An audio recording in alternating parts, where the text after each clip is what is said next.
about fraud. The Bohemian Club. Did you say the Bohemian Club? That's where all those rich Republicans go up and stand naked against redwood trees, right? I've never been to the Bohemian Club, but you ought to go. It'd be good for you. Get some fresh air.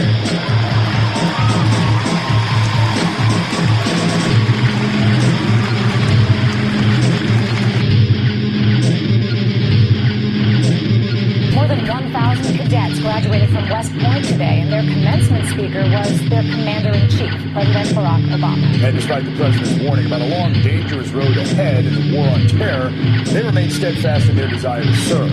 This, as the president pledged to shape, quote, a new international order. Brian Morris, ABC with details. Addressing the graduating cadets at West Point, President Obama called for a new U.S. role on the world stage. We have to shape an international order that can meet the challenges of our generation.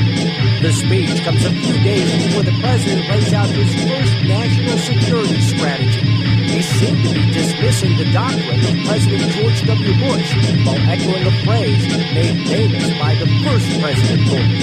We have before us the opportunity to forge for ourselves and for future generations a new world order. The international order we seek is one that can resolve the challenges of our times. Not just challenges like the wars in Iraq and Afghanistan or the smoldering economic crisis in Europe. As influence extends to more countries and capitals, we also have to build new partnerships, shape stronger international standards and institutions. Familiar words foreshadowing a new world view, certain to stir plenty of debate here at home. The speech also had a mission accomplished moment. President Obama says U.S. combat duties in Iraq are expected to wrap up this summer. Brian Moore, ABC News, Washington. He wills. We have confidence because freedom is the permanent hope of mankind. The hunger in dark places, the longing of the soul. When our founders declared a new order of the ages, when soldiers died in wave upon wave for a union based on liberty, when citizens marched in peaceful outrage under the banner Freedom Now, they were acting on an ancient hope that is meant to be fulfilled. History has an ebb and flow of justice, but history also has a visible direction set by liberty and the author of liberty.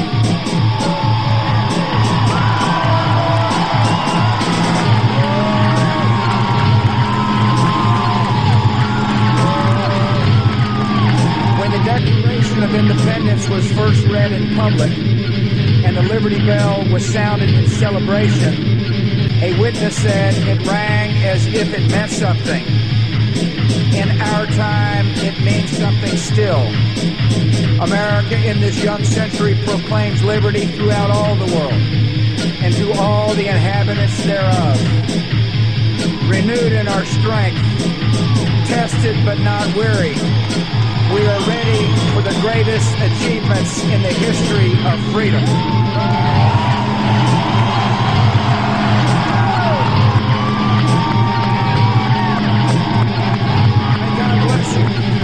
And may he watch over the United States of America.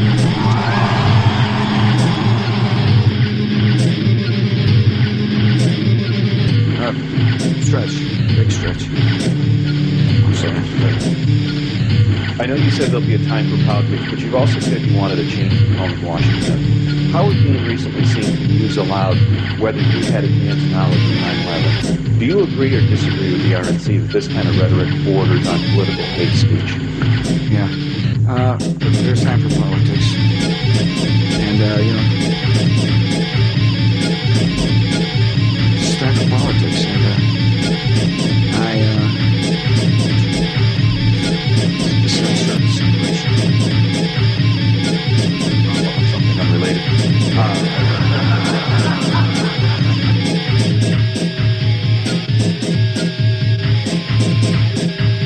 Either you are with us or you are with the terrorists.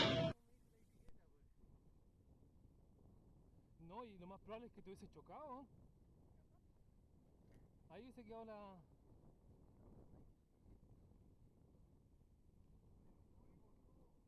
Claro.